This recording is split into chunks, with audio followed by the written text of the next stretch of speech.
This is the Detroit Sports Podcast Network. Detroit is the greatest! Straight up light you on fire for a Coney dog right now.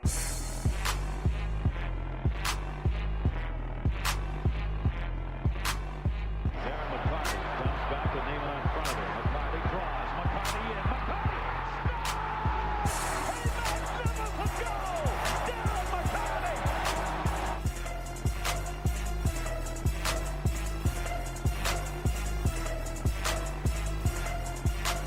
Stafford takes, throws, end zone. Calvin, touchdown, Detroit Lions! What up, everybody? It's the Motor City Sports Rant, episode number 77. I am Jason Jarvie. Follow me on Twitter, at Jarvie the King. With me, as always, we're going to commiserate about the Lions and the Tigers and the Spartans and maybe a little bit of the Wolverines, but they suck. John, the Doc Macaroon. Go Lions! Yeah! Oh, man. Jason, let's start it off with a bang. Was that one of the worst football games in NFL history? It was so hard just to watch that game. You got to talk about the penalties first. 31 total penalties between both teams. They basically just killed each other. They shot each other in the foot, and you got to put a little bit of blame on the Lions. But I feel like the refs were basically just looking for anything to throw a flag on. And really, there were two horrible calls. Obviously, the one with the Eric Ebron touchdown in the end zone that they said he pushed off with an offensive pass interference. That would have completely changed the game. And then the no call on Jarrell Casey when he hit Stafford in the knee. And every Lions fan had to have seen our future, because if Stafford would have been out for the season, we can basically just look forward to next year. Quick correction, there were 29 penalties, 17 on the Lions. But what you have to say is, look, a lot of those penalties, Jason, the Lions took and earned. But what hurt the Lions was they earned those penalties on touchdowns. And that's where everyone goes to, same old Lions. And I can be honest, I watch each and every Lions game with the intention of doing great for the network, to watch and talk about it, and for entertainment. And halfway through the game, by halftime, I was texting you, I was texting Vito, Adam. I was like, give me one reason to stick with this game. I was talking to Phil before we started recording, my buddy. I said, you were at the game. What was it like for you being in the stands? And he said it was literally the worst football game that he had ever watched. There was no momentum. The referees killed the flow. But it sucks to say is you had two basically average to below average teams trying to go out there and put performances on. And the Lions, unfortunately, could not ride the wave of momentum from last week. Well, I wouldn't go. It was tough. I wouldn't go as far to say that you have two below average teams. Tennessee's below average. It goes the Lions. Tennessee, yes, is a very below average team. The Lions, you are getting put behind the eight ball consistently when you start the game. No DeAndre Levy. 3 plays in, Zeke Alonso goes out. Then Amir Abdullah, and then you lose Kyle Van Noy. You finish the game with 2 healthy linebackers. They're an average to above average team, and they couldn't stop themselves. That's what a below average team does. Is a below average team goes out there and has a performance like that. Jason, the Lions have talent on the field, but what does a below average team do? The wide receivers that they're paying highly drop the football. You have a chance late in the game to win the game. Stafford's interception, whether you agree he's a good quarterback, whether you support him or not, that individual throw was horrid. You can't make that throw. You can't have that interception late in the game. A below average team has referees that make calls against them. You don't see this kind of nonsense with New England. You don't see this with the higher echelon teams. Or if they do get a call against them, they are able to overcome it. But there's a lot to sink into with the Lions. And the loss for me, actually, when it ended, I was, relatively speaking, emotionless. I was like, in my head, it hit me like, you know what? I've seen this before. We could turn on a podcast and air an episode that we did last year talking about a game where they performed. It's not the same old Lions because there is a little bit more hope. There is talent, but unfortunately, look what now happens. 2 of your big stars go out. Now you could say 3. DeAndre Levy, Amir Abdullah, and Ziggy Ansah have significant injuries, which now we know nothing about because the Lions refuse to give us any real detail, and now we're all speculating. The media in town is forced to speculate. The newspapers go to medical experts, and they're looking at film and going, well, it doesn't look like Amir Abdullah really, had any structural injuries and things like that. They're speculating. But the way I took that game was, you know what? It's a 1-1 football team. Most of us think they're 8-8. If you wanted to look at this football team being 10-6, you got to go out there. You got to crush Tennessee. It shouldn't have come down to, at all, at any level, it should not have come down to a last-minute drive versus Tennessee. No, it shouldn't at all. I feel the same way that, I went out it was my birthday this weekend.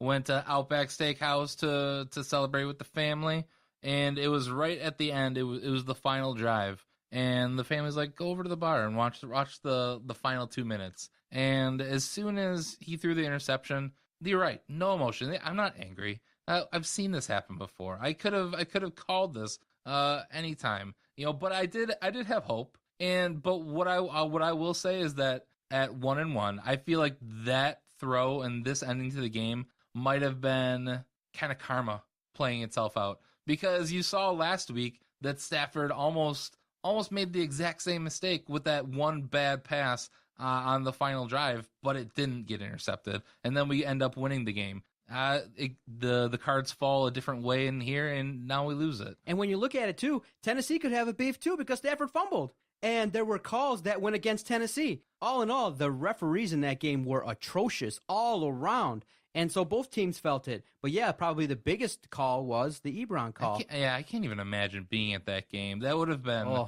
probably the worst game to just be sitting in with so many stoppages of play. Horrible. Yeah, and what sucks is you get a sense, too, that at 1-0, the fans were so starved for some success, for some hope. They were loud in the first half. They were cheering. They were into the game. It was still, they still haven't been lionized yet. It was like a whole new fan base. Everyone, when you have your home opener, you have a fan base that's so passionate and willing to support you. You perform that way in front of your fans, everyone's talking about, well, hell, you got new cheerleaders. Okay, fine. You have more entertainment at the game, but you don't on the field put forth the effort that's worthy of these fans. They deserve better. And for me, I'm like, well, it's okay. It's 1-1. I understand there's a lot of things to sink our teeth into, but one of the early plays that really hit home to me, what I've been thinking is, it's 4th down and it's early in the game, and Jim Caldwell decides, okay, I got Matt Prater, who has a history of booming the ball. We're indoors, so wind should not be a factor. And you decide that on 4th down, I'm going to punt the ball. Obviously, for defensive purposes, you want to kind of shift the field. But I want my coach, me personally, the doc, wants Jim Caldwell to coach aggressively. I've said that when they hired him. This is a very conservative man, and on the field, it shows. Now, granted, he might have missed the field goal, but I at least send him out there to try it. Why do I have a guy that can't make it from 56 to 58 if I don't think he's going to be able to consistently make it? And Matt Prater's got a big foot. Why not go for it? He's too conservative for me, and I cannot support Jim Caldwell being the coach of the Lions for me. Yeah, unfortunately, I feel like I'm going through the same thing that I went through with Osmus, is that I gave him his year, and then I defended him through the offseason, and then at the beginning of this year, it was just clear that he's not the answer. It's not going to happen. And it's only 2 games in the season, and I still have hope for this team, but if the Lions win, if they do anything this year, they will do it in spite of Jim Caldwell. More than likely, even if they make the playoffs this year, Jim Caldwell shouldn't be back next year. I'm ready to say that right now, 2 games in, only 1-1. Because of the lack of discipline, right? I think there's lack of discipline. I think he routinely mismanages just easy things in the game, timeouts, challenging plays. There's the one Mariota run where everybody except him saw that he clearly was out before the first down, and he didn't even hesitate to challenge it. Even if he had no idea, maybe he had the first down, challenge the play, try to get something going for your team, and he does nothing. He's just completely stone-faced, and there's no emotion. I watched some of the Seahawks game, and Pete Carroll goes nuts. Now, I'm not saying that I want a guy just to blow up for no reason, but I want him to show something. I want him to, you see Matt Stafford, he chirps at the referees for not getting the penalty, and he continues through the TV break. Did Jim Caldwell do anything of that? If I was Matt Stafford, I'd be so pissed at that point that my coach isn't out there chewing out a referee. And then, Jason, look what happened. Now, we're talking about the play where, the defender went for his legs. Some people, including the announcers, felt like, well, hell, what could the defender do? That he technically didn't break the rule. But Stafford complained, and what happened next? He got a hit to the head, and they called it right away. They could have missed that call. So it did actually help the Lions in that if Jim Caldwell were to make points to the referees, I don't even think they listen to him. I don't even think they consider anything that the Lions say, because the level of refereeing during Lions games has been atrocious. And that's what we all say is, hey, get in their ears so that you can maybe affect a future call. Affect something. Do something out there that's going to help the ball club win a game.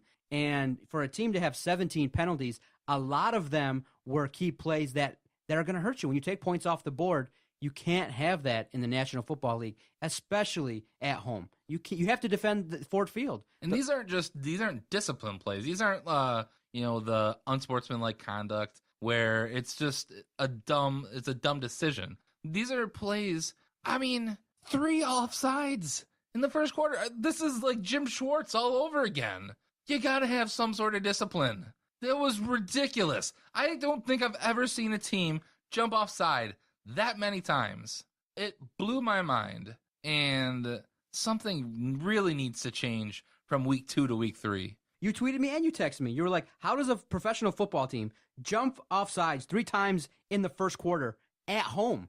How does that happen for a professional football team? It's quite shocking. And after the game, our Twitter page blew up. There's a lot of debatable points. And the first one that a lot of people were messaging back and forth that had equal responses was, what hurt the team more? Was it the penalties, the 17 penalties for 150 plus, absurd number? Or was it your wide receivers, Golden Tate, Anquan Bolden, dropping passes, Marvin Jones? When you look at the stats at that game, all you got to do, guys, go to your computers, Google wide receiver stats, Detroit Lions versus Tennessee. Drops galore. I believe in total 8 drops. 8 drops by your receivers. Golden Tate, who I thought could legitimately be a number 1 target. If you're going to drop the ball that many times, you're hurting Matthew Stafford. This is a guy that we're all thinking the Lions should sign. If I'm Matthew Stafford, I look at this organization and I go, why should I sign here? Why should I tie my name to this organization when, hell, look at Sam Bradford. He gets in the right situation. He goes from bum of the week to now superstar, beating Green Bay at home, and one of the first quarterbacks for Minnesota to ever beat Green Bay the first time around. Yeah, if I'm Matt Stafford at this point, I leave. I'm like, hey, I will take way less money and go play for New England. Exactly. I will take over for Tom Brady. I'm really shocked Denver hasn't made a pitch for him, because he would look good there. I would say right now Matthew Stafford's nowhere near Hall of Fame potential. You stick him over there in Denver, oh my God, dude, he'd be perfect. Good anywhere. You could put him on LA, and I think he'd be in a better situation. I don't know.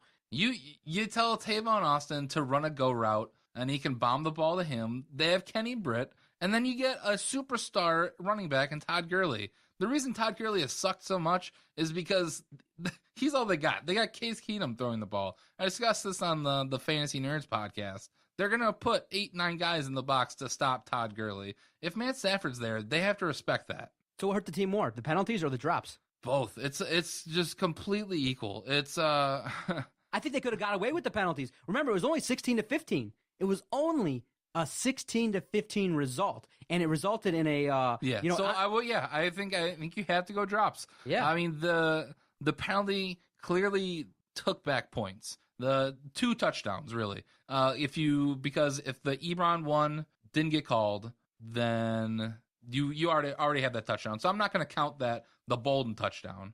But then the Amir Abdullah touchdown, you have to count that. That's 14 points right there that immediately took it away. But the drops, I think for the entire game, it kills drives. How many times was it on a 3rd down that a receiver dropped? And it's just, that was such a disappointing game. And when we were at the restaurant and we went over there, and then probably a minute later, they were expecting us to be over there for a good 5-10 minutes. We walked back over. They're like, the game must be over then. And clearly, the game was over. The one thing that I will take away and that I will adamantly defend is that the loss, you cannot put this solely on Matthew Stafford. Matthew Stafford, he had to deal with 8 drops from his receivers. He had to deal with the penalties. He had to deal with not getting the roughing the passer call and the defense just being a sieve and not being able to get a stop. So if anyone who wants to criticize him, that's saying that it's completely his fault because of that last interception, that they're not looking at the entire game, and then it's not fair because that's one bad pass, and I'm sure that throughout the game he had bad passes. He probably overthrew a bunch of guys, but the number of times that he put it in the guys' numbers and they dropped the ball, you got to put it more on the receivers. They better get those guys in front of a jugs machine and make them catch 1,000 balls in a row because that is unacceptable. So then how much stock do you put into the fact that they were only down by a single point. You have a chance in the NFL, relatively speaking, to be in most games because so many games are close. The league is competitive, and with the Lions roster, they're not really going to really blow out any really solid NFL team. So the Lions have a chance to win. They had more time with timeouts than they did last week. And so with that, do you say, well, okay, Matthew Stafford can't throw that ball that way and cause the interception? You still had a chance to go march down the field, put all that behind you. Stafford has a chance to wash away the issues with the penalties, wash away the issues with his receivers, and go down there and have one solid drive, help Matt Prater get into field goal range and do the job. That interception was terrible. Isn't that what he was trying to do? He's trying to make a play. He was trying to make a play, but in essence, he threw an interception. The lasting offensive drive resulted in a turnover because of Matthew Stafford. And so for me, and that was one of the debatable questions that we had, was how would you grade Matthew Stafford? Cousin Adam gave him a C. I'm not going to go that far because there are factors resulting in why he had that performance. I'm going to go B-. Totally. I go B- because he. But I need my quarterback to have basically a B+ to an A- performance when he's the leader. Matthew Stafford's the guy. So unfortunately, I don't feel like I'm being unfair. That a little bit of the loss has to go to Matthew Stafford, but the entire offense could definitely help out. But Matthew Stafford's got to do better. He has to, in key situations, he has to basically be almost flawless. It's unfair. It's not realistic that he can execute it week in and week out. But what we're expecting from Matthew Stafford now in his 8th year is, hey, if I'm going to commit $120 million per and a bunch of money guaranteed, I want to know that late in a game versus Tennessee, you're going to fling that ball around, a la what Russell Wilson did week 1. Look what he did. Yeah. They won the game, week 1 was like 12 or 9-3 or 9-6, something along those lines. They didn't do nothing offensively, but they came back with a late drive because you have that confidence. Now, Matthew Stafford has led a lot of late comeback drives. It's just now the pressure's on and the onus is on this season. And lots of injuries, lots of issues. But you and I are the same, B- for Stafford? B- totally. I think you can't put it all on him, but you're right. He has to be better. And we've said that all along. The Matthew Stafford needs to pick this team up and put him on his back. That may be saying a lot, but that's what a lot of quarterbacks in the NFL do. Like you said, Russell Wilson does that. That's what Andrew Luck did in week 1. He led his team back to give them a shot to win that game. But obviously they lost. And it's bad luck, too. Look at the injuries. You were already thin at linebacker. You lose How do you 2 come more. into that game with 4? It's tough, right? And I don't know why they didn't put I wanted them to put Miles Killebrew there. Let him hit somebody. That's all that they talked about in the preseason. The dude just hits people. And instead, who they put? The arm burner guy? What's his last name? Yeah, exactly. So walking away from that game, you lose Abdullah, Levy, Ansah, Kyle Van Noy, Levy's backup, Williams. You have a situation where one single game could really influence the rest of the season. But I was a little bit surprised and a little bit hopeful that Washington can do some things if he develops, maybe not week 3, week 4. Dwayne Washington? Totally. I love Dwayne Washington. He has a motor. He can do some things. I've said that before, that is the guy that I wanted to see. And I wanted to see him in the 3rd preseason game to see what he could do with the first team offense. And I think this is a perfect opportunity for him. And I think he's jumped Zach Zenner in the depth chart. At least it may not be on paper, but I think in trust wise, I think they're going to lead with Dwayne Washington. And so going forward, obviously the Lions struggled. They didn't play well. They're only 1-1. And you got to remember, they're going on the road, I believe, this week to Green Bay. It's not in December. It's in early September in the early part of the season. So there's that. You walked away last year with some success, and you walked away with a victory. So there is a little bit of hope and confidence that, hey, you could be in the game. But the question now that we have to start asking week in and week out is, can the Lions overcome these injuries? Can they overcome probably one or two horrific calls, which is likely to happen, and you're going to have a pissed-off Aaron Rodgers coming off of that Sunday night game. So it's going to be a tough one, but it does shake out. If you can put forth a solid performance, regroup, you still have a lot of season left. And so I'm still hopeful they're going to get a collection of wins. It's just that it's going to be up and down, and you probably blew a chance to have a 10-11 win season because of what you did versus Tennessee. You got to destroy them. I think they're in the same boat, and I hate to give up on the Lions, and I'm not giving up on them completely, but looking at it clearly with my head, they're almost exactly similar to the Tigers. It's going to be an up and down season. You're going to see really good games, and you're going to see really bad games, and then at the end of the season, they're probably going to end up at 8-8, which is an improvement from last year, but it's not getting the playoffs. I think this might be the road that you have to go down. You need to be 8-8 so we don't keep Jim Caldwell. We absolutely need another coach. So now then if that leads to a really good question is that, unfortunately, do you root a little bit for the Lions to lose some games maybe where you thought they might win in order for us to be 8-8? Are you rooting for 8-8 to get rid of Caldwell? I think a good situation, we saw with the Tigers and Brad Ausmus. I don't think there was anybody who you could bring in mid-season to really put a spark to this team. You could have said Omar Vizquel just to see what you could do, but I think we have coaches on this team that we've talked up. We talk more about their coordinators in the Lions than we do about the head coach. And I think if we lose the next 2-3 games, you let Caldwell go and you let either Jim Bob Cooter or Terrell Austin take over this team and see what you got in them. Because if this offense really is going to take a turn under Jim Bob Cooter, we're going to lose him eventually. So why not see if he can be that head coach? What is their support in Jim Caldwell, other than the fact that he's probably a solid guy in the room? He's going to probably, establish credibility in that locker room. The guys aren't going to be malcontents for the most part. They're going to be respectful of him. But otherwise, on the field, this is what we're talking about, on the field, Jim Caldwell is a respectable man. He has a lot of respect across the league. But as a head coach, the X's and O's just don't seem to be there for him. And the leadership that he needs to show on the field in terms of rallying the troops and discipline, though that 17 penalties, you have to point back to the coach and go, hey, now, did you have this team prepared? 17 penalties is a lot.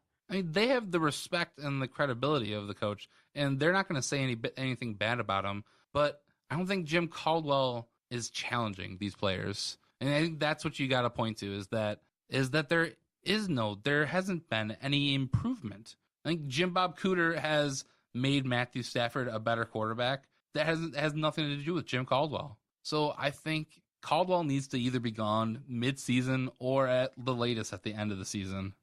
So at any point in Sunday's game, did you think about turning it off or just flipping to something else? No, because I'm a Lions fan who likes to hurt himself, and you never know. If Matt Stafford could pull something out of his butt, maybe Marvin Jones or Eric Ebron hold on to a ball and we don't get a penalty called, and we go up by 3 or 4 touchdowns. And the final talking point is right now there's a football player in Lions history that at first everyone thought that he was going to be the most hated Lions. But now with, being a wrestling fan, how do you get support from the fans is you make the guy a villain, you make the guy lose a lot, and the fans get behind him, a la Daniel Bryan, who everybody wanted to win. Eric Ebron was a hated football player up until, I think, the last 2 weeks. Eric Ebron has been, basically shafted by the league. He's doing some things. He had that play where he hurdled the guy. He had that unbelievable catch where he basically was twisted and caught the ball one-handed. That was a sick catch, right? It was a sick catch. For me personally, I'm not a fan of every time he catches the ball, he does some kind of gyration and, he's a little bit of a talker kind of dude. For me personally, I'm not into that so much in terms of his outward personality on the field. Yeah, there was a point where, I think he got a first down and he started talking. I'm like, We're at the rate this game's going, we're going to get a taunting call. Go back to the huddle, win the game. Do the job. And if you check out his Snapchat, you can see he is a little bit braggadocious. He likes to be out there a little bit. That's fine. But his play on the field has gotten better. And with that call, I mean, literally all he did was plant his foot. The defender went the other way. He had no say in that other than he made a great move and juked the defender. He got called for it. Are you starting to see the fans a little bit turning and being in favor of our tight end, number 10 pick, Eric Ebron? I would hope so. He's turning it around, I think. That's what we've been seeing, and I haven't gotten off the Eric Ebron train. I think he has gotten a bad rap. So I think here's the time. Somebody needs to step up. I know he had a bad drop in the game too. If anyone's going to step up, just do it. Come on. Just step up. Everybody. Just win a goddamn game. And you see the talent, though. Anquan Bolden, he looks to be Matthew's security blanket. You can see he goes and drops the ball. But he seemed, to be a little bit, he seemed to be a great fit so far. But, yeah, we can't have those drops going forward. But here's the thing. I'm going to implore you. 2 more weeks. Have a hopeful eye with these Lions. Expect the unexpected. Expect some weird shit to happen. It's just natural, but I do believe this Lions team has a little bit something different. I don't think in years past when they performed like this, it would be something where you could rally around it. But this team tells me that, you know what, they're going to look at that on film this week, and it has to be something where they correct it. I don't see a game like that. Now, they're not going to win every game the rest of the way, but I don't see performances that sloppy the rest of the way. Maybe, just maybe, at 1-0, they got a little bit ahead of themselves. They started to believe a little bit too much. But in the NFL, you're one shitty performance away from an entire city turning on you. I haven't. The doc hasn't. My motto at the beginning of this year was try and stay week to week. Week 2 was god-awful. Week 2 was shitty. Week 1 was pretty terrible. A lot of people had it reversed where they thought that the Lions were going to lose to Indy, win at home. You're 1-1. Go forward, Week 3 versus Green Bay. Put on a quality performance on the road, and let's see where it shakes out. I'm not going to foreshadow too much. The good thing is I'm actually kind of happy that I was relatively emotionless because I put my head down for about 5 minutes like, man, I can't believe this performance. I can't believe we had a chance to go 2-0. But I do see some things with this team. I don't know what it is. The biggest thing is that it's only week 2. It's only week 2. You have a chance, and maybe, just maybe, if Amir Abdullah is out for a while, the injury to Ansa sucks, though, because it really is going to put a sticky on that defense. Both Ansa and Levy, if they're out for a prolonged period of time, it's a big deal. I think it's more Levy because you saw Kerry Hyder came out of nowhere and he's actually doing something on the line. We have Devin Taylor, he's not Ansa, but he's a stopping force right now. I think Levy would be the biggest loss because he was key in holding Frank Gore in week 1, and while the running game wasn't super powerful for the Titans this week, I think it would have been a little bit better if you had DeAndre Levy there. Now on our Twitter page at Detroit Podcast, early voting, 61% have the Ansa injury, 18% tied with Levy and Abdullah. 61% feel like the Ziggy Ansah injury is going to be a little bit more impactful. I think Ansah is the biggest. He's our best defensive player right now. Clearly. Important to the team, it's got to be Levy. Levy's the guy. He's out there. He's the head of the defense. And it might be looking like if this injury is season-ending or prolonged, like this could be one of the bad contracts that the Lions extended a guy to. When, unfortunately, he missed a lot of games last year. This year so far, he hasn't done, and he hasn't reciprocated. He hasn't earned that contract, unfortunately. I mean, the only thing you can hope for is that you get a Thomas Davis performance like in the Panthers. They gave him a ton of money, and he was out for so many years, but then he's so good that they finally make it to the Super Bowl. I'm not saying the Lions are going to make it to the Super Bowl. I hope they do. And if they do, it's in spite of Jim Caldwell. All right, stay with us. We're going to take a quick timeout, come back, and talk about the great game that was versus Notre Dame. Me and Jason had a great old time watching it. Jaw-dropping performance to start, and then the anxiety at the end. What more could you ask for in a college football game? Motor City Sports Rant, episode 77. Stay with us. Doc here for the Detroit Sports Podcast Network. Just want to tell you a little bit about us. We're a podcast network dedicated to all things Detroit sports. A lot of great sports fans. We're a podcast network that's dedicated to providing great quality, uncensored podcasts dedicated to all things Detroit sports. And we appreciate all the support that we've gotten on Facebook, Twitter, Instagram, Snapchat. Check out our newest show. Our newest release will be the Justice Report each and every Saturday. Our newest host, Brandon Justice. Brandon is a good kid, and he's going to provide great quality content devoted to the University of Michigan. So if you're questioning, how do I support you guys? All you got to do is visit our website, DetroitSportsPodcast.com. Go over to iTunes and hit subscribe. And if so inclined, rate us with a 5-star review, and that helps us climb the iTunes charts. We greatly appreciate all the support, and we'll keep doing great things here at the network. Thank you again for following us. DetroitSportsPodcast.com.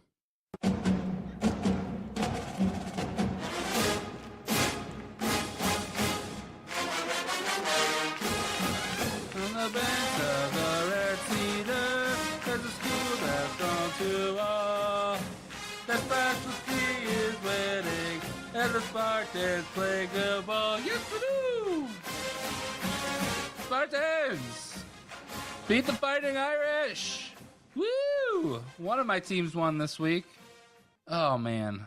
Michigan State, Notre Dame. Everyone going in. They thought Notre Dame had the advantage, and even I did. I wanted them to win. I wanted the Spartans to win, but I knew it was going to be a night game at Notre Dame. They needed to win this game. They had already lost their opener to Texas. They want any chance of being in the national championship. They had to beat the Spartans. And what did we do? We punched them in the mouth. We came out. They scored first, but then we scored 36 straight points. 36-7. Do you know what I was texting you, John? It was awesome. It was John, fun. every time we scored, we just kept doing we were getting fumble recoveries. It was ridiculous. And I said, more.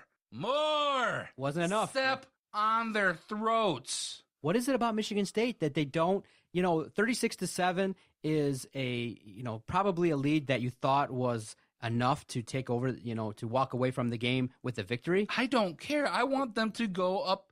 I want them to do what Louisville did to Florida State, where they went up like 63-7. Exactly. Michigan State fans all knew. At that point, we were excited. We were seeing a blowout on national television. Not me. No. I think most fans thought, well, there's a chance after that first couple touchdowns when they scored, consecutively, that you said, okay, we see what they're doing. They stopped pressing on defense. They allowed Notre Dame to come back into that game, not through the efforts of Notre Dame. They did what they had to do. They showed some fight and they showed grit. They didn't quit. And I don't think a team coached by Kelly is going to do that. But I squarely blame the coaching staff of Michigan State. Did you see the coverage that they set up there?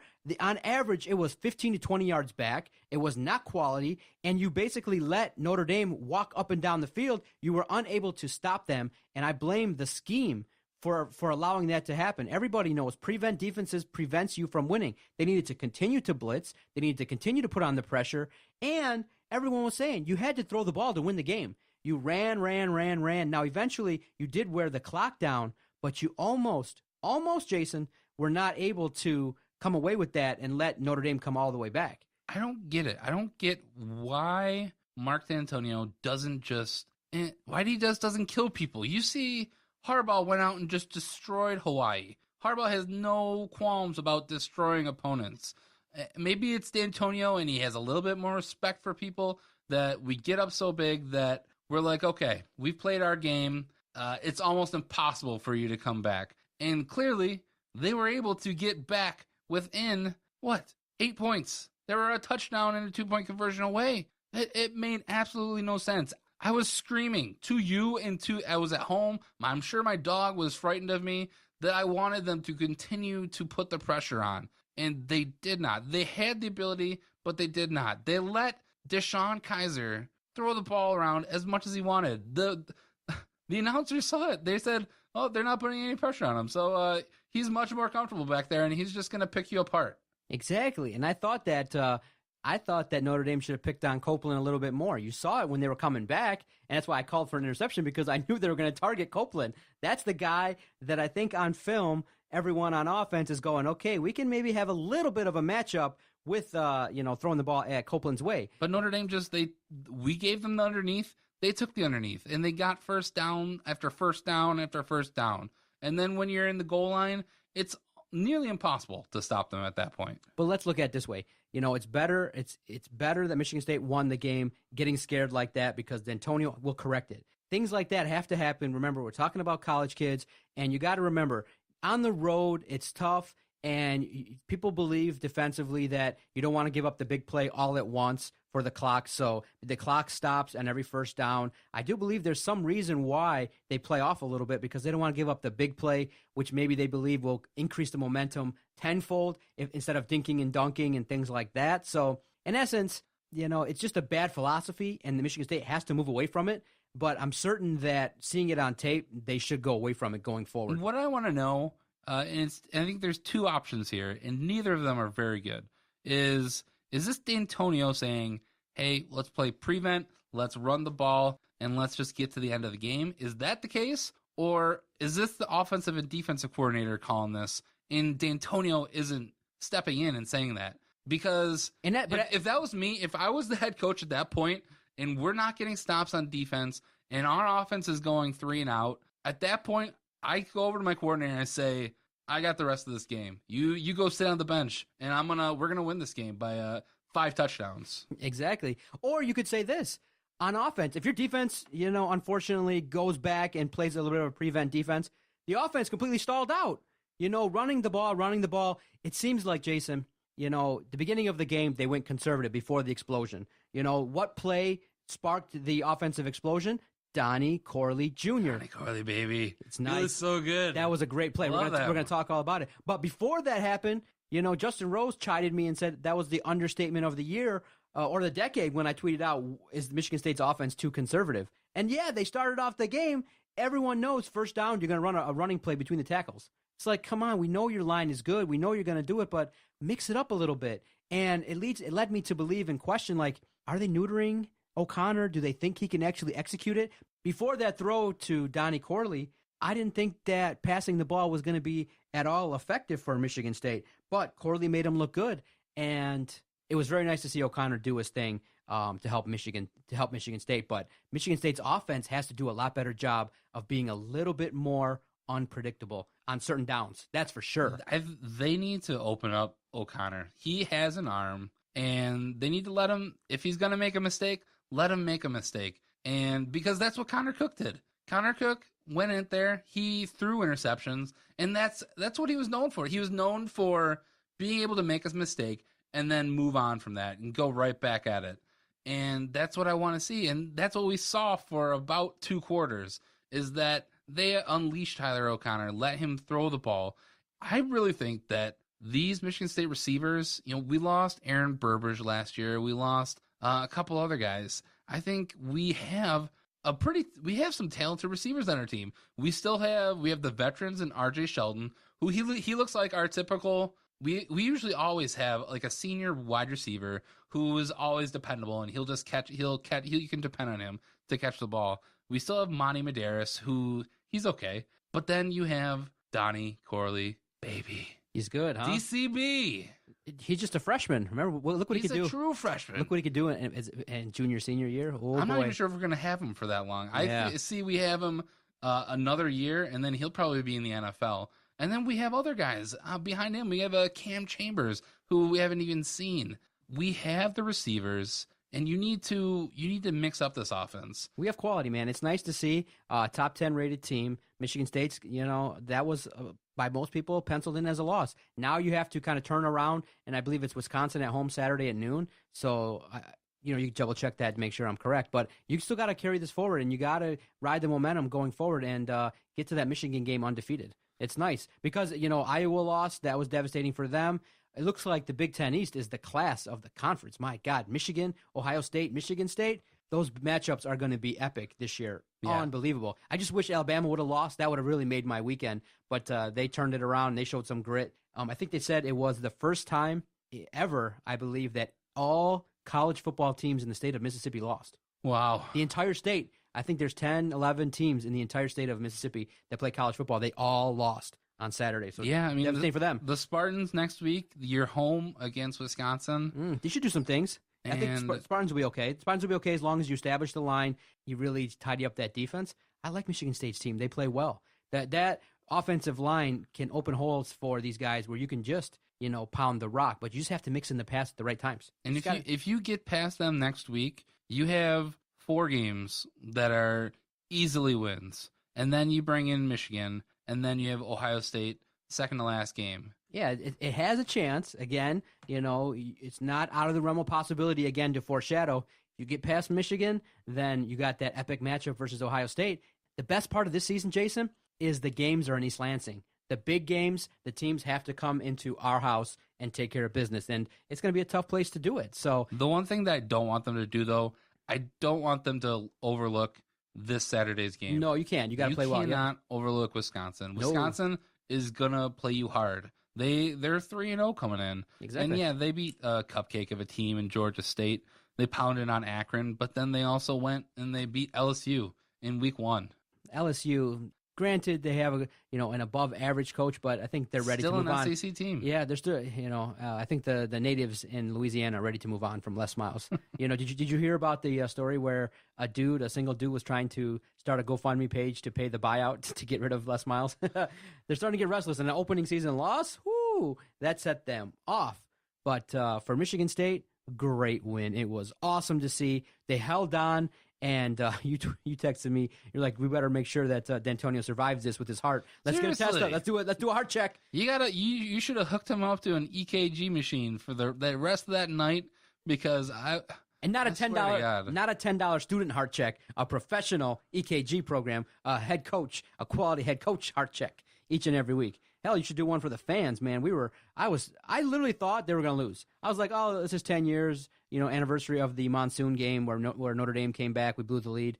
We could have another example of this. This is what we deserve. But they did hold on. And, hey, Michigan State, quality program. And then another thing, I would say if I'm a creative director of a game day type program on ESPN, and I know you maybe prepare in advance. I don't know if they go around a table and they go, let's see who's going to win. Tell the director who's going to win the game. But not one person picked Michigan State to win the game. I would just say for charity, if it's like Notre Dame, even if the guy didn't believe it, I don't care. I'm going to be like, listen, one of you dolts picked Michigan State. It's not out of the realm of possibility. One person, just like one person picked the Lions to beat Indy. Nobody on the game day crew thought that Michigan State had a chance. Now, I picked them to lose, but I was only 23-20. And I thought that, Michigan State, I thought that the team that we saw at Notre Dame at the end of the game I thought their game plan was wrong. They should have opened it up. They should have been flinging the ball from the jump. That team could have put a hurting on Michigan State if they would have zinged the ball all over the place a little bit earlier and limited some turnovers. But for not one person to pick Michigan State is disrespectful. And, on Doc and Jock podcast, Adam picked Michigan State. I picked Notre Dame. A quality decision. Well, that's the narrative, isn't it? That we get no respect. And I'll take it. Why? I don't care. I will take every single game.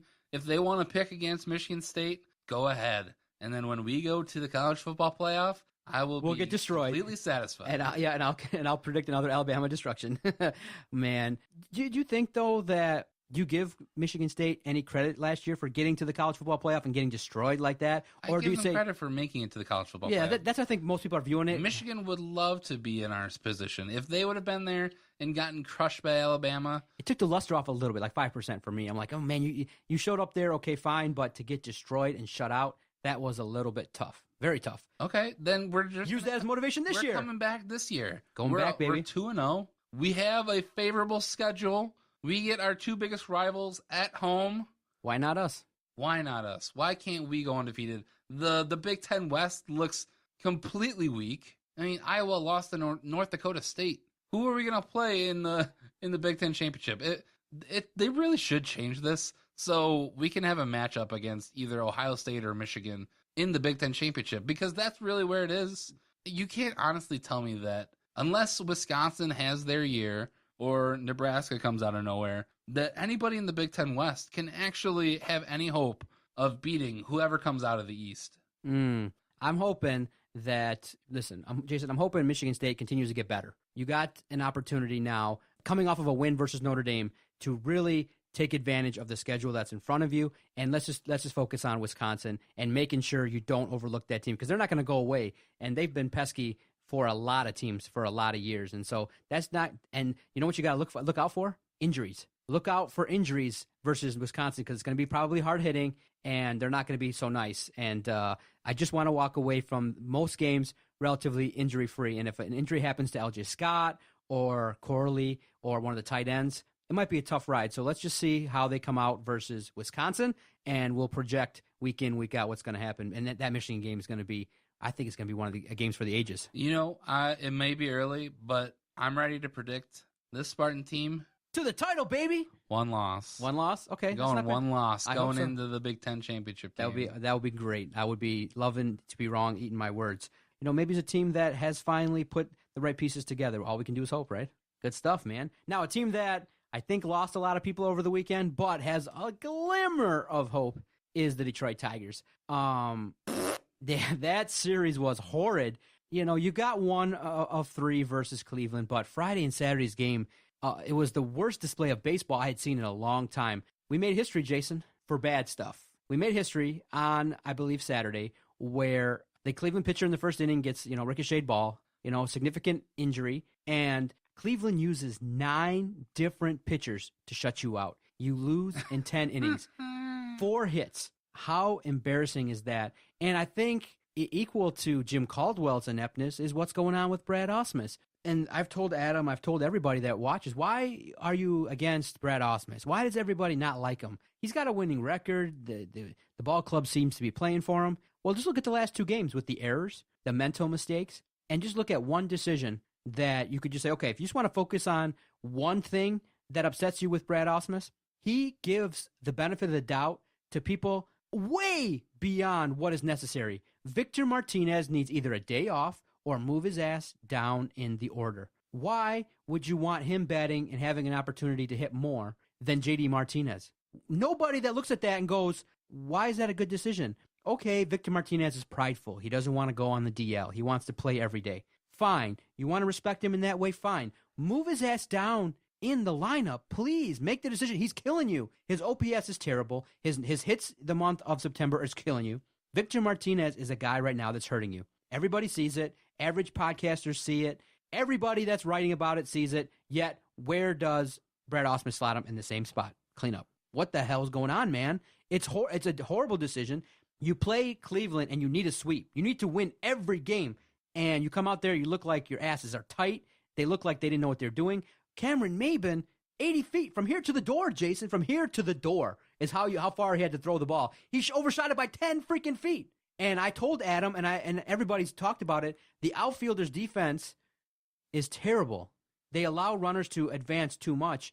And I learned actually this year the stat that kind of talks about it. It's the I think it's called the defensive run saved or something like that. That shows you how your defense is, protecting runs and things like that. So I'm probably wrong a little bit with the details of that, but there's a stat that talks about how well the defense in the outfield is performing, and it's terrible. It was a terrible series. The season ended on Saturday, but there is a little, tiny, tiny glimmer of hope in that you got 4 series left, I believe. You got Minnesota, Kansas City, Cleveland, and Atlanta. You go on a run. You win a lot of these games. You go maybe, 10-2 or 11-1, or you win every game.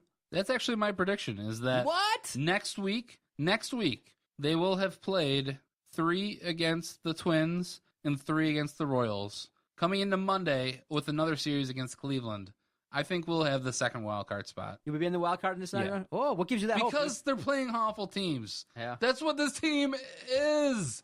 They play bad, then they play good, then they play bad, and then they play good. It's a roller coaster.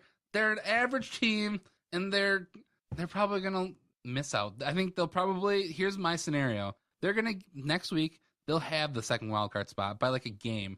And then they're going to go into Cleveland and lose 2 of 3. And it's probably going to end up a 1 game. They'll be 1 game behind the wild card leader, that second wild card spot. What? That's unbelievable. I can't believe you think that way.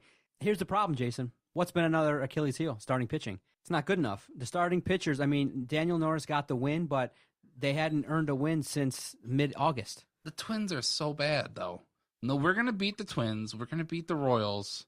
And somehow we'll eke into that last wild card spot. Even even if it's by a half game. But we're going to be there come next Monday, and then we're going to trash it all away against the Indians. See, I was right. It's called DRS, defensive runs saved. And the Tigers, and that's that. The DRS, horrible numbers. And I don't know, where did I hear that from? I think it was from Dan Dickerson or some nonsense like that. But yeah, but listen, you know it's bad when Jim Price and Dan Dickerson are going, oh, I can't believe this. He can't have that. Oh, man, they were chiding the bullpen. Oh, they were like, you're up. You know, Jim Price was livid. The pitcher at the time had an 0-2 count, and he threw a cupcake out there, and he goes, you can't have that now. This is crunch time. You can't throw a cupcake up there 0-2. I was like, go get him, Jim. You tell him. We were all pissed. I literally watched. Everyone was like, on their Twitter page was shocked that I was still tweeting about the Tigers. I'm like, listen, I'm a glutton for punishment. I like to support the Tigers, and I want them to do well. But if they're going to collapse epically, I'm going to be there to tweet all about it. And, Monday was an off day for them, much needed. They got to play Minnesota, and like you said, let's call it, man. You think they're going to sweep? They're going to sweep? I bet they sweep Minnesota. Hey. They probably take 2 out of 3 from Kansas City, and then they come in and they either get swept or they lose 2 of 3 to Cleveland. Our Twitter page is great. The sabermetrics people don't support Brad Ausmus. The podcasters don't support Brad Ausmus. It looks like the players, the way they're playing, don't support Brad Ausmus. What the hell is the organization seeing in a guy that's around a 500 manager, and he just basically makes moves that leave you scratching your head in every position possible? This last week, the decisions that he made were horrendous. They were bad on every front, and there is a strong feeling like I want to tell my spirit that 99% they don't make the playoffs, he's gone. But on the other end, does he get saved by the injuries? Nick Castellanos, JD for an extended period of time, now V-Mart. I hope not. And you think that they might use that as an excuse and bring back Mr. Brad Ausmus? I mean, it's possible. I wouldn't be surprised by anything at this point. Let him go. The smart thing to do is to retool, to move on and find the manager who's going to actually get this team to the next hump. You saw what Joel Madden did with the Cubs? Yeah, and so that people want to tap his bench coach. Terry Francona with the Indians? I was jealous. I was like, man, Terry Francona is a professional, and everyone has respect for Tito, and they played great for him. But there was a point in Sunday's game I want to talk about, and it actually was kind of highlighted by the pitcher himself. Pitcher Trevor Bauer came out today on Monday and tweeted out, I have much respect for the entire Tigers lineup. I enjoy competing against them without the need to cause physical harm. And this goes to the point that Mr. Bauer, during Sunday's game, was plunking our guys left and right. He had hit Victor Martinez, he had hit Miguel Cabrera, and the scariest hit that he got was to Ian Kinsler, where his helmet just came right off. So Trevor Bauer is plunking our guys, whether intentional or not. Most people believe it wasn't intentional, and everyone in the organization for the Tigers believes that, and I do as well, because he looked like he was scuffling. He was really having a hard time with control. Be that as it may, after the first time, after the second time, after Kinsler's head flies off, his helmet flies off, the response that you get is to throw behind Rajai Davis. Daniel Norris is, his comments publicly were awesome. Oh, no, I just, accidentally hit the mound in the wrong way. It caused my arm angle to go in the incorrect way, and the ball flew away from me. My opinion is this. Yeah, you're in a situation where, you're competing for a game, but at some point when you're up that much, they should have plunked. They should have directly hit. And that's baseball code. They should have plunked the guy. You won the game 9-5. So there's an opportunity there, whether it be K-Rod, you let the first guy on, and you scuffle from there. But Daniel Norris did the right thing. But later on, somebody should have got plunked. And there should have been a little bit more of a response, in my opinion. Maybe not fisticuffs, but I don't think throwing behind the guy was the right message. That's just baseball code. Is that, hey, you want to throw at 3 of our guys the third time? One guy from Cleveland, whether it be Rajai or somebody else, should have got plunked maybe in the legs. When have we ever seen the Tigers actually go by baseball? They used to do that. Jim Leland would do that. Yeah, this isn't Jim Leland. This is Brad Ausmus. Step one, do you have a problem with what I said? Am I inciting violence? Am I wrong? Because Trevor Bauer showed respect, and Brad Ausmus, I guess, was quote-unquote classy for this kind of response. I'm just a little bit more fiery. I would have plunked someone. I would have ordered the whatever number, tap on the wrist, plunk him in the arm, whatever you got to do. It's baseball, man. You got to protect your guys. Three. It wasn't like he was plunking Andrew Romine. Bauer was plunking our superstars here. It's a very strange rule, and I think if not seeing the game, I didn't see if Bauer was if he was apologetic when he hit it, or if he was beating himself up about it. If he's like that, I have no issue with what Daniel Norris did, because if you put a guy on, you're essentially giving material to that team to come back and try to incite a win. And that's one way to look at it. Now, baseball has all these unwritten rules, and I completely get it. And I think Rajai Davis might have been the perfect guy to do it with, because he was a former Tiger. You put one in his back, throw a changeup. It's only going to go 70 miles an hour. I'd be fine with it. I think he'd probably be fine with it too. A 70-mile-an-hour pitch, Jason? Come on. Well, see, the problem I'm sure it would still hurt, but... Yeah, but you might get a chance to get out of the way. You could jump out of the way. 70 miles an hour is not that fast. Fine. 80. At least got to crank it up to a mid-level pitch there. Come on. See, the problem is, though... I think the unwritten rules they're dumb. In the interest of player safety, it is hard to probably intentionally try to target someone, but it was kind of interesting to see the ball fly behind Rajai Davis. You never know when one of those balls hits somebody the wrong way. Right, that's the problem. It causes a major injury. Yeah, so the idea is, if you're a professional pitcher, you're supposed to be able to kind of throw it wherever you want. So aim for his ass, and just put a mark there. And then maybe he has a strained gluteus maximus. Or do you say, okay, if you're Brad Ausmus, you get out there and get yourself ejected and point your finger at that pitcher's face, just walk right up to him and be like, what the hell are you doing? I think that's what I'd rather see. Yeah, just walk right up to him. You don't get it from Ausmus. You don't get it from Caldwell. You don't get it from Ausmus. In essence, you know what? Yeah, that's another point that people were messaging us is with, you know what? Ausmus had that one classic meltdown. Probably in some span in this last week, he probably should have had another one. The team looks tight. They look unrelaxed. They don't look like they're playing fundamentally sound defensive baseball. The pitchers look a little bit tight. I mean, Justin Verlander has another quality performance with no run support. The Tigers just don't look like a team that's poised to make a playoff push, and it's hard to follow what Miguel Cabrera came out and told us to quote-unquote stay positive. He's got to be realistic. The team played like crap. So when you play like crap, everyone's going to talk about it and be like, what the hell's going on with this team? It's a $200 million payroll team, and everyone's looking at the window being shut. What do you mean stay positive? And I like the old adage, if you got nothing nice to say about the fans, keep your mouth shut. It's just the way it is. And if you look at it, the biggest factor I believe that's going to lead Ausmus to be down and let go and not renewed is that attendance is down another 18-20% this year. It's been down now each and every year that he's been the skipper. And I believe I don't think there's fight. I don't think there's accountability on these teams for these players to perform up to the level that they should be. And they can say all they want, that, oh, we're playing for the coach. If the coach calls you out, you're going to play better. And there's only one coach in our professional teams in Detroit who will actually do that right now. And that's Stan Van Gundy. And look at where the Pistons are. I think the Pistons could be a top 4 Eastern Conference team this year. You can't say that about any of the other teams. You cannot at all. But granted, you said you believe the Tigers are going to have a great week and come out. Yeah, with they're the going to wild have card a great week, and then Woo. they're going to throw it all away. Losing the wild card game. Yeah, I think they're going to miss it. Oh, okay. You're not going to be in it. Or there may even be a game 163 and then a game 164. A lot of people are thinking that way, and there probably will be, but the Tigers won't be involved in it. That's the problem. Ooh, and Cleveland, if Cleveland comes into Detroit and rolls us, oh, man. I'm thinking there's going to be some crowds for that because the Tigers are going to need it. But if you perform at that level like you did over the weekend, get prepared. The Boo Birds are going to be out in full force. Let's hope not.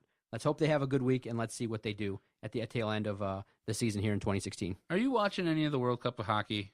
I just saw that Peter Mrazek's in net for Europe, and he just gave up a goal to Zdeno Chara. That's all I know about it. I really like this World Cup of hockey. Dude. I really hope it grows. I saw the highlights from the Russian Sweden game, and the Russians were down 2-0 with about a minute left. Ovechkin scores a goal, and then he almost scores a tying goal with 7 seconds left. You're getting the best of the world. The team, you really should be following Team North America. These are all kids under 23. There's a ton of speed, and this is probably some of the best hockey you're going to watch. Okay, and I'm now turned on to it. I've seen that there's some games being played in Canada. I don't know, is the event being held in Canada? I think so. Okay, I'll look into it a little bit more. But yeah, I'm kind of squarely looking at the Red Wings because they made some coaching moves. They brought on a former Spartan, Horkoff, but he's the best friend with Dan Cleary. And Cleary's back signed, so we'll see if he makes the team. Damn you, Cleary! Don't you go away. But it was a good week of sports, man. It was awesome to watch. You turned 30. How are you feeling being a 30-year-old old man? I feel 30. You feel 30? It's no different at all. You sure? Not a little bit more tired than before? I'm always. I've been more tired for months. We got to get you some good quality rest this week. Let's go for that. All Let's right. hope for that. All right.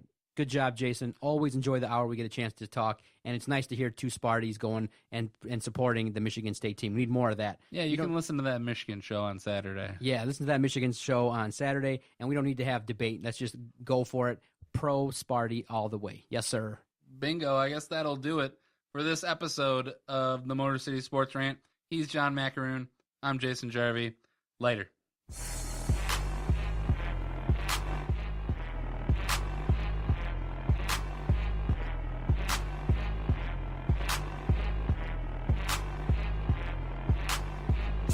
Okay, nice, idiot. You. Bye-bye.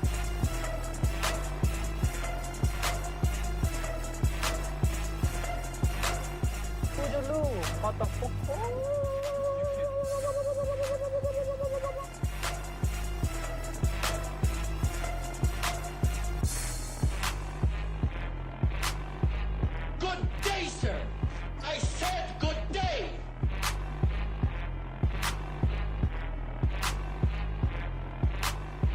All right. Take care now. Bye-bye then. Loser.